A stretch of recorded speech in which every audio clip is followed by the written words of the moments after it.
invitado de hoy. Informativo Forever, FM.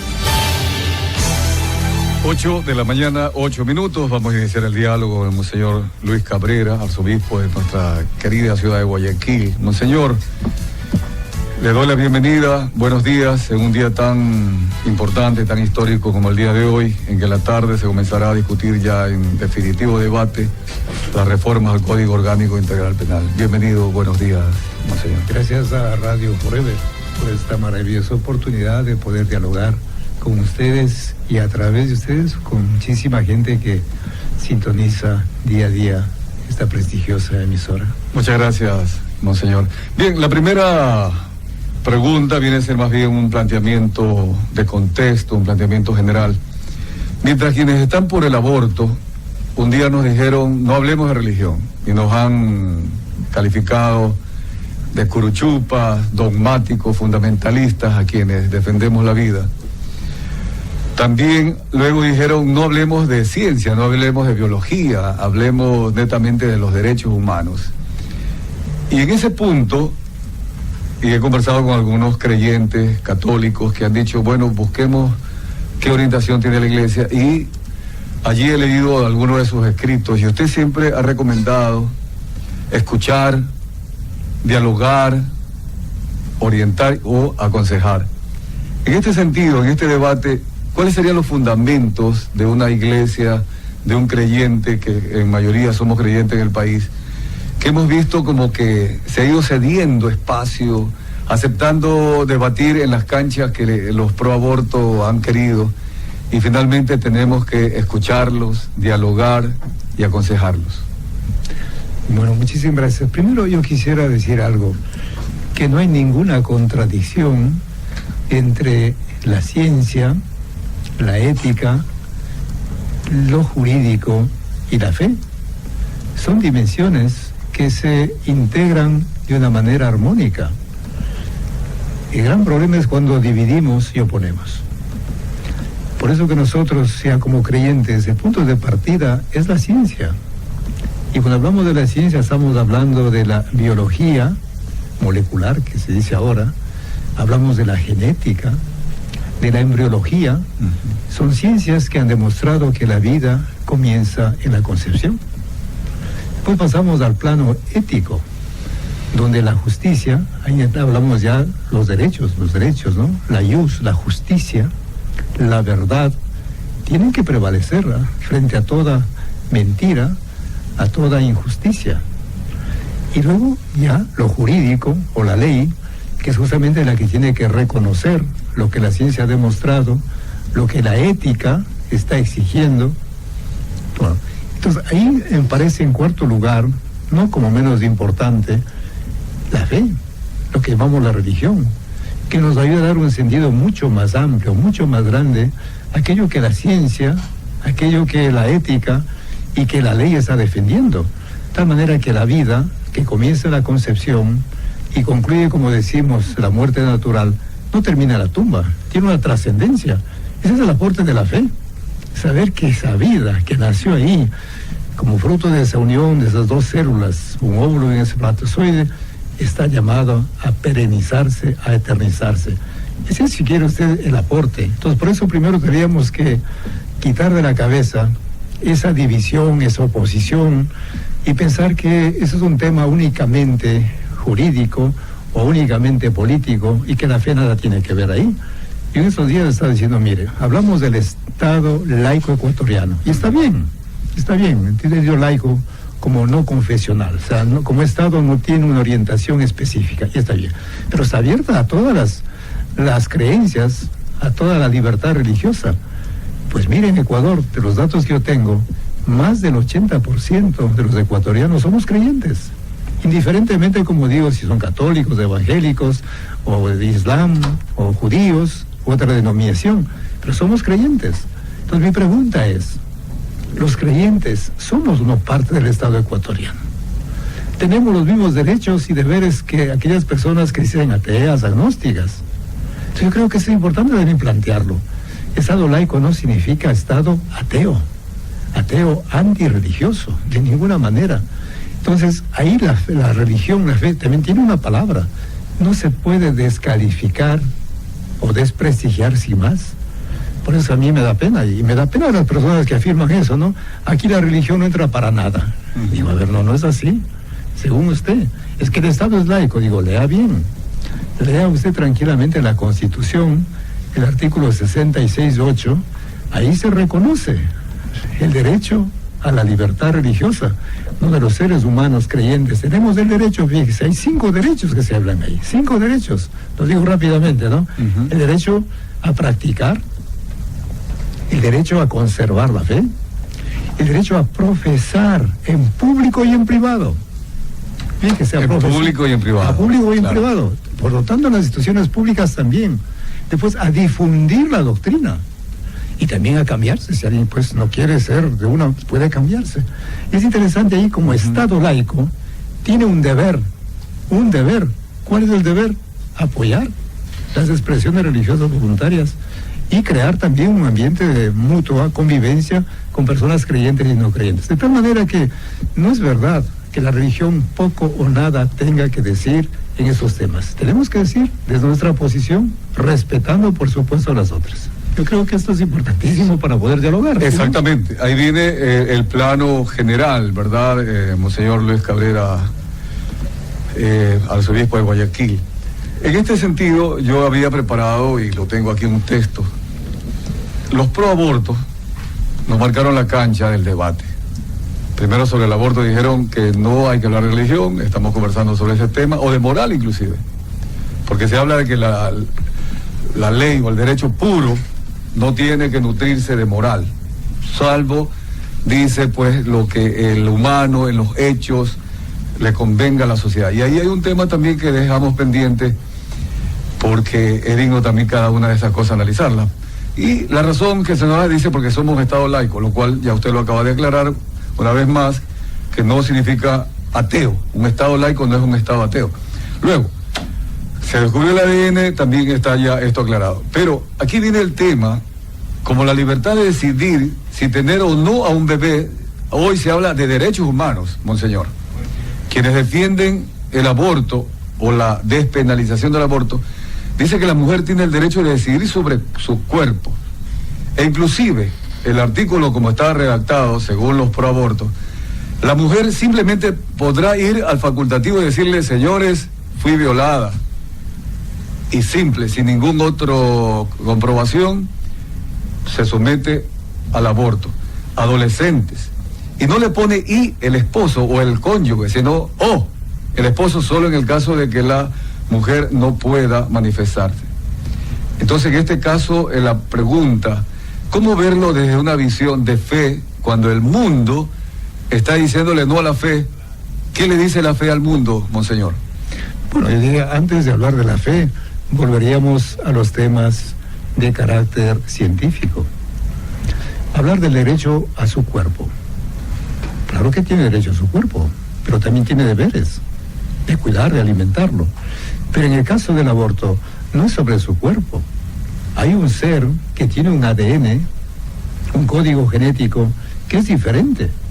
Entonces, ahí, por ejemplo, hay que desmentir aquella afirmación de que es un derecho sobre su cuerpo. No, está ejerciendo un derecho sobre otro cuerpo, violentando a ese ser indefenso e inocente. E independiente de su característica. Por supuesto, porque de la misma madre inclusive. Porque fíjese usted, si fuera parte de su cuerpo, pues ella sufriría el momento que ella se desprende o elimina a ese niño, ¿no? Ella sigue con todas sus capacidades funcionando tranquilamente. Entonces, eso es lo primero. Segundo, es importante también cuando se habla el derecho a elegir, o la libertad para elegir. Claro que es un derecho, pero para ejercer ese derecho necesitamos también de ciertas condiciones. ¿Qué condiciones? Que la persona, por ejemplo, se habla de que debe ser libre. ¿Y qué significa eso? Consciente. Hay un discernimiento. Y ahí viene la decisión. Discernir y decidir. Ahí es un acto completamente libre.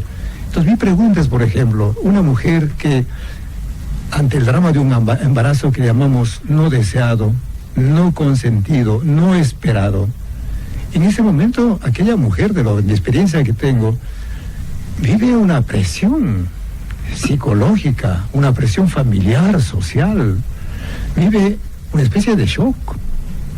Hay mucha confusión en esta persona, angustia, desesperación. Entonces mi pregunta es si es que en esas condiciones es una persona libre. Yo creo que no. Porque hay una presión. Está tomando decisiones en base a esa presión. Exactamente, no son decisiones libres. Ella lo primero tendría que informarse bien de lo que va a significar un aborto. Y por eso nosotros tenemos, cuando viene una persona en circunstancias, primero que hacemos, le acogemos, le acompañamos. Y luego le explicamos todo lo que significa abortar, los métodos. ¿Quién habla de los métodos abortivos? ¿Quién habla? Los métodos químicos, todo lo que significa eso. O los métodos mecánicos o quirúrgicos, las implicaciones. Y luego las consecuencias físicas, psicológicas, morales.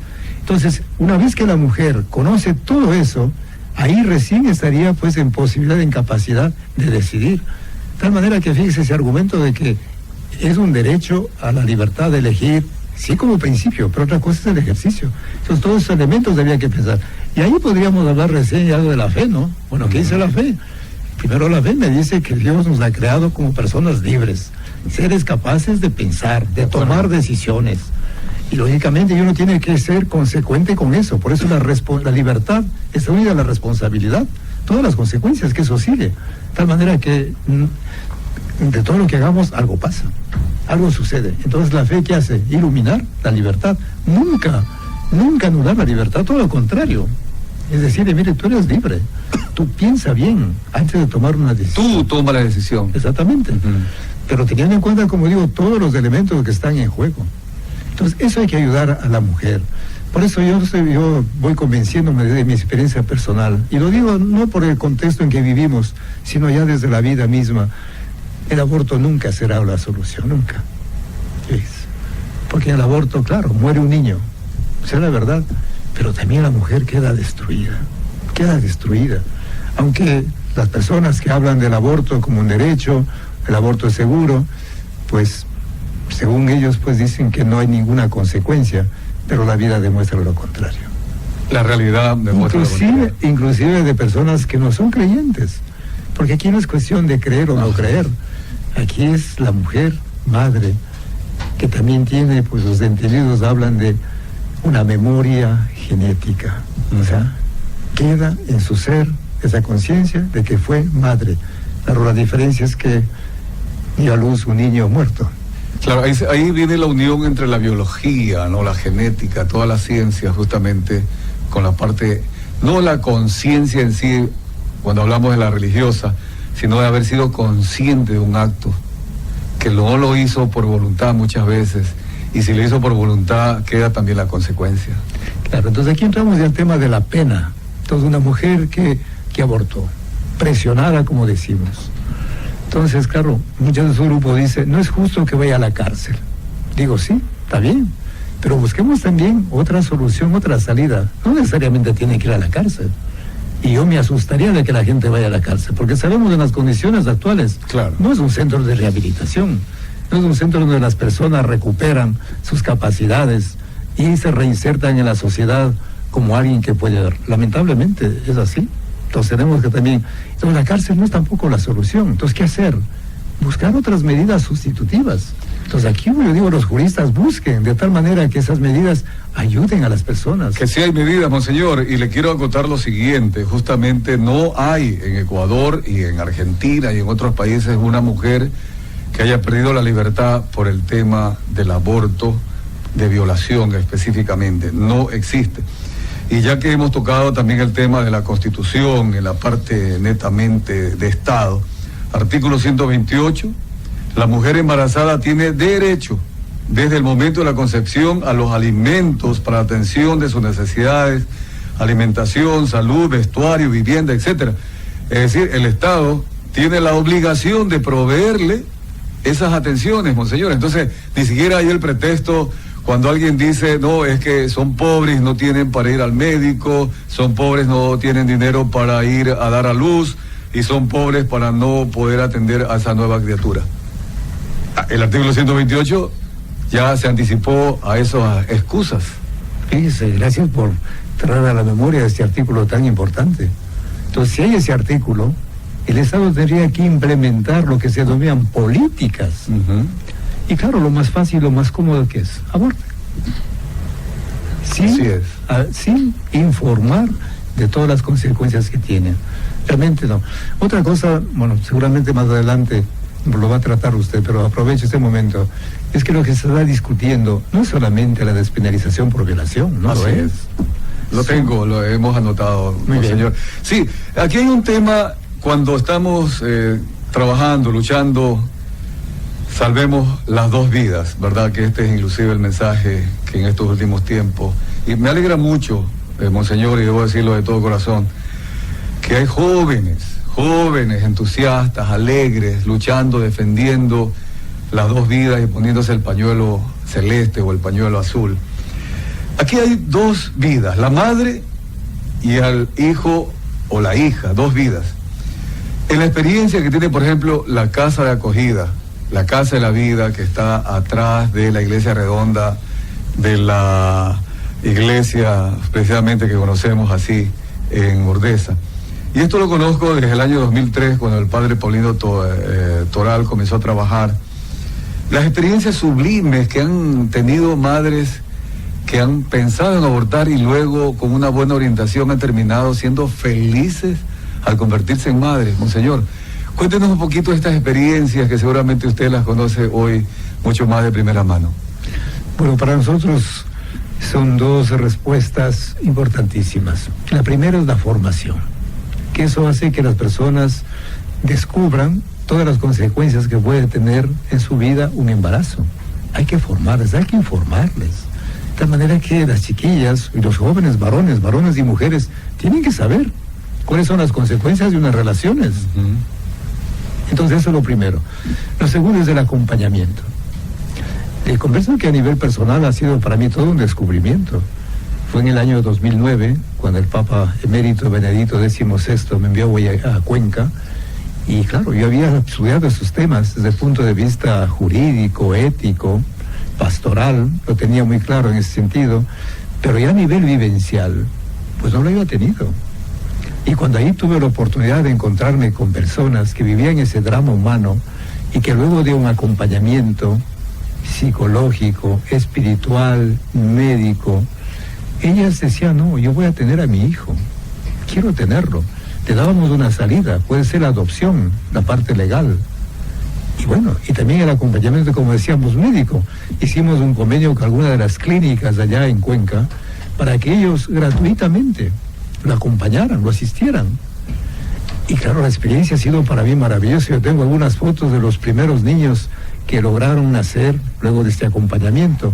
Lo que usted acaba de decir aquí en Guayaquil también, yo lo conozco, no quizás con la profundidad que usted lo tiene, pero igualmente, cuando escuchamos a esas mujeres que en momentos de crisis, de confusión, de angustia, pensaban que la solución era el aborto, y de pronto encontraron una mano amiga, un corazón que los acoge, que no las juzga, que no las condena, cambiaron de decisión. Es formidable.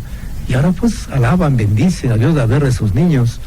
Inclusive yo conozco casos de jóvenes que quedaron embarazadas como fruto de la violación. Conozco esos casos. Y después que ellos dijeron, bueno, voy a tener, pero apenas nazca lo doy en adopción. Hicimos claro. Y después se lo dio en adopción. Y el caso que yo conozco de una chica de Cuenca es que a los 2 meses decía, no, yo quiero tenerle a mi hijo. No puedo vivir sin ella.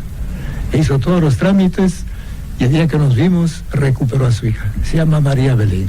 Es impresionante, o sea, para decir, cuando hay alguien que les acompaña, que les anima, pero no solamente de decir, sí, voy a rezar por ti y hasta luego, no, hay que estar ahí. Es que eso justamente hay que dar la vida por las otras vidas. Es lo que ha fallado el Estado, y cuando le ha dicho el Estado no a Dios, peor, pues que justamente cuando la mujer embarazada entiende estos fundamentos y esta parte espiritual, y no solo lo material, viene esa transformación. Monseñor, quisiera ahora entrar a la parte jurídica que hoy día en la tarde se va a discutir.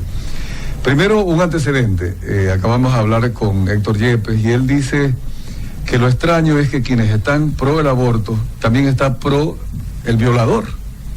Porque cuando se habla, ejemplo, de identificar al violador, de alguna manera tratar de que la sociedad ya le tenga alguna precaución, por lo menos, se protege por los derechos humanos del violador.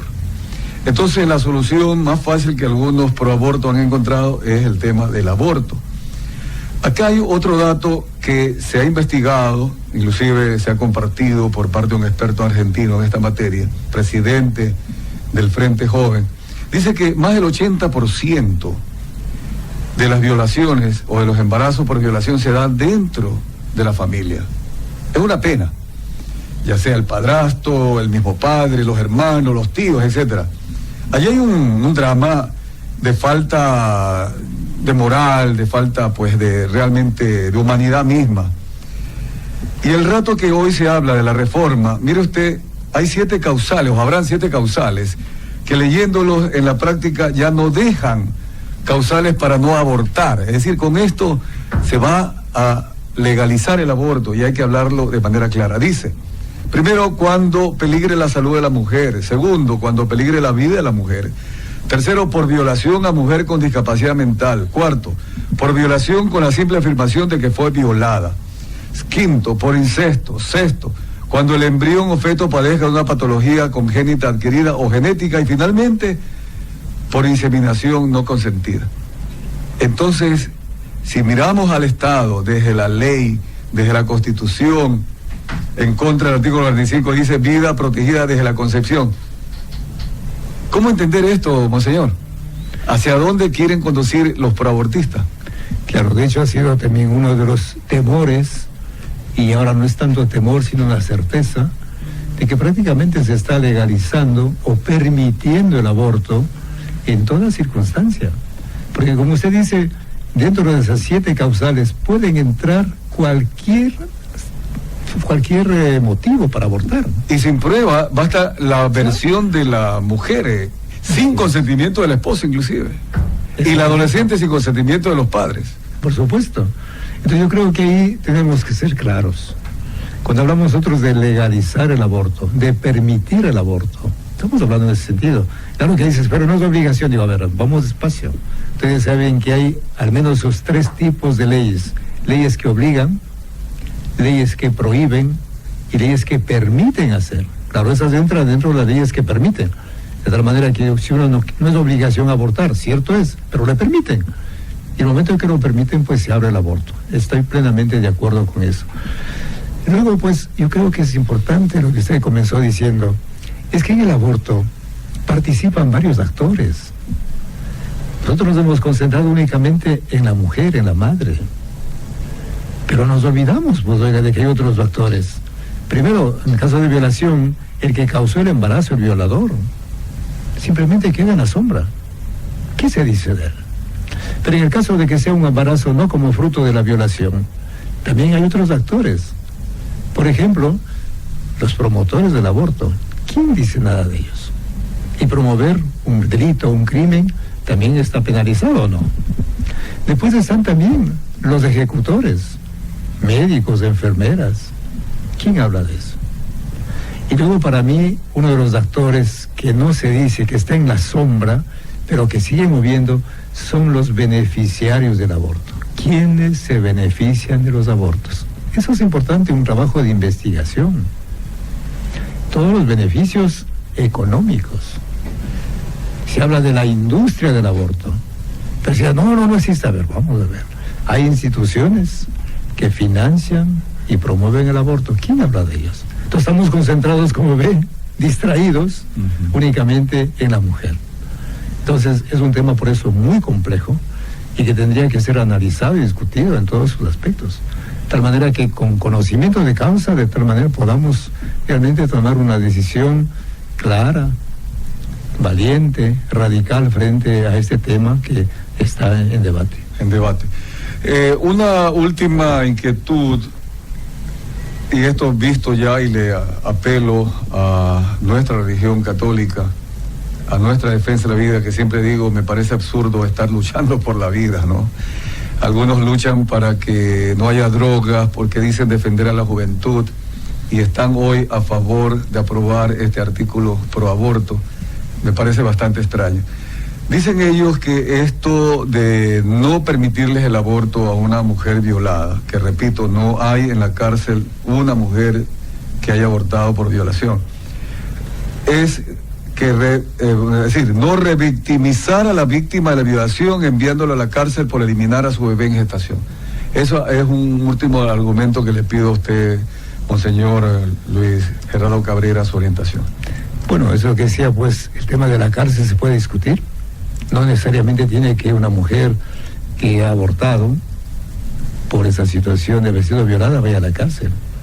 Y eso, insisto, no es el lugar más apropiado para ella. Hay que buscar otro tipo de medidas. Pero se revictimiza en el evento de... Ya, ahora viene ese tema de la revictimización. De no permitirle el aborto. Ya, ahora mire, yo decía, es una solución aparente. O sea, aparentemente aborta, pero queda el trauma de la violación. Y luego, con el pasar del tiempo, aparece otro trauma de haber permitido o consentido abortar. Eso no se dice.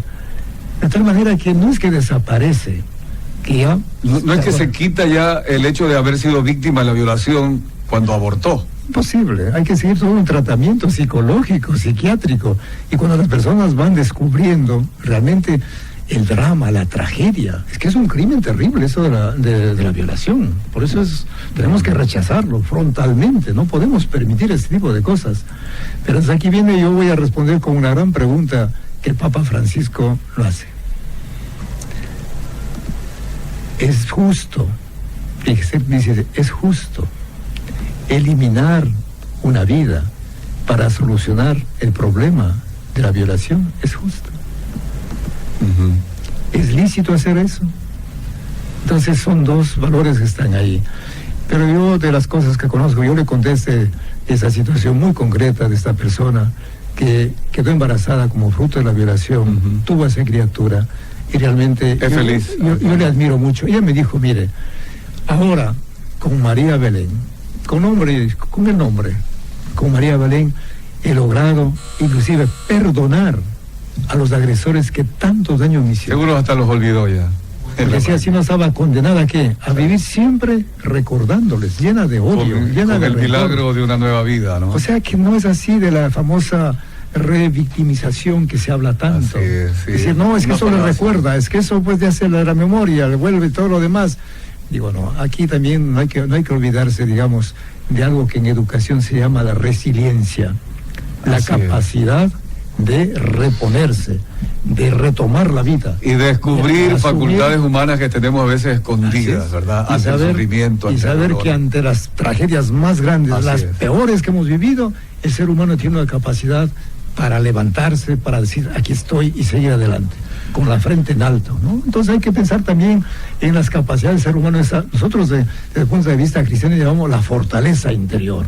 Más aún con una palabra griega, la parresía, que se llama, esa fuerza que el ser humano tiene para levantarse y sobreponerse ante toda tragedia humana. Y ese es justamente el canto a la vida, monseñor Luis Gerardo Cabrera. Y para concluir, agradecerle, realmente esto nos alegró mucho. Ayer en la catedral se llenó con voluntades alegres, con cánticos, ¿verdad? Católicos, evangélicos, sin ninguna distingo. Un mensaje final, monseñor. Bueno, yo creo que lo que acaba de decir usted deja en claro que la vida no tiene color religioso. Primero hay que vivir para poder creer o no creer en Dios. Segundo, no tiene color político, que si de derecha, que de izquierda, si progresista, si conservador. Oiga, esas son posiciones ideológicas que presuponen la vida. Primero hay que nacer, pues. Y cuando uno nace, crece, entonces puede tomar también sus decisiones, pensar de una manera, sentir de otra manera, hacer una cosa u otra cosa. Por eso la reflexión hoy, dejemos que los niños vivan, para que también ellos puedan tener la misma oportunidad que nosotros, de amar, de cantar, de luchar, de cometer errores como los cometemos, pero dejémonos vivir. Y busquemos para las mujeres que viven ese shock, que viven ese drama, salidas dignas para ellas y para sus hijos. Muchas gracias al monseñor Luis Gerardo Cabrera, obispo de Guayaquil. Que Dios nos bendiga a los ecuatorianos esta tarde y mañana en la mañana, monseñor. Bueno, concluyo con eso que he estado diciendo, ¿no? Asambleístas, la decisión está en sus manos. Por favor, apuesten por la vida. Por la vida. Salvemos las 2 vidas. Vamos al corte comercial.